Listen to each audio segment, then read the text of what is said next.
Okay, guys. Borg, you say? Wait, I'm not a Borg. Really? I think I'll prove it to you. So, thank you, Gates McFadden, who plays Dr. Crusher, Beverly Crusher on Next Generation. She gave me this idea. Why? Well, during the promotion, for Next Generation for First Contact, during the publicity tour, the press tour, Gates was asked. They all sat down, individual interviews and group. And Gates said, well, aren't we all Borg now? Aren't we, I think she said, turning into Borg? We're all becoming Borg or sort of cyborgs. Why? We keep relying on technology. Now, what's amazing is that was late 96 or so, maybe early mid 96, but it was way before the cell phone revolution. And it was really way before the smartphone revolution. iPhone was years away, Android droids and tablets, whatever. So then Gates McFadden observed that we were all kind of turning into Borg. Now, I don't know about you, but I can't go much more than an hour or two without looking at my smartphone. I mean, sometimes I'll put it away. I don't have to, really do anything, bills or, get a text from a friend. But like just before recording this, I got a text from a friend. So I could ignore it, of course, but I usually won't, pretty much will answer promptly.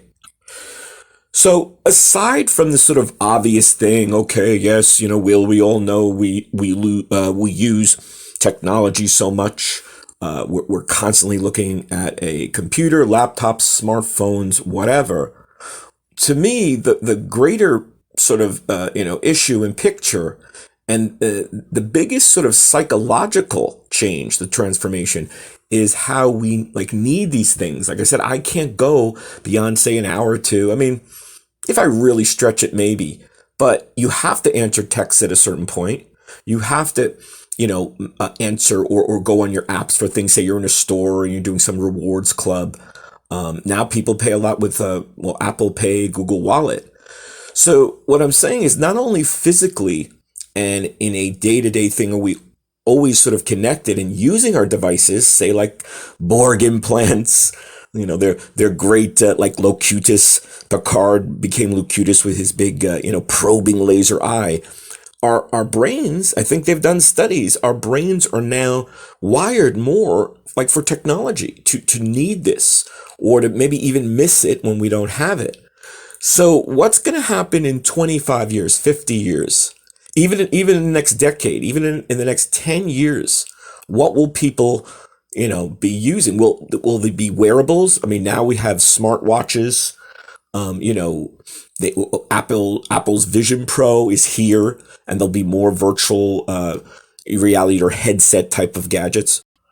So that's to me the larger thing. I mean, the actual gadget, the wonderful toy, the device is one thing, but it's how we keep on as human beings, as humanity, as a species, as a world. We keep on relying on these things and missing them when they're not there. So what do you think? Are you Borg? I say you are Borg. I say we're all Borg to an extent, to a point. We're all relying on these things all the time, and our minds are, connected. It's like with Next Generation with Hugh Borg. He was disconnected from the hive mind, from the collective, and then Seven of Nine. They went through this withdrawal, and they had to, Crusher had to help Hugh, and Doc, the Hollow Doc on Voyager, had to sort of wean Seven of Nine off her nanoprobes and her missing the collective, her missing her technology. So there you go. We're Borg. I think you're a Borg. I'm a Borg too in ways. What do you think? Hope you're subscribing. Hope you're enjoying. See you soon. We are the Borg. Lower your shields and surrender your ships. We will add your biological and technological distinctiveness to our own. Your culture will adapt to service us. Resistance is futile.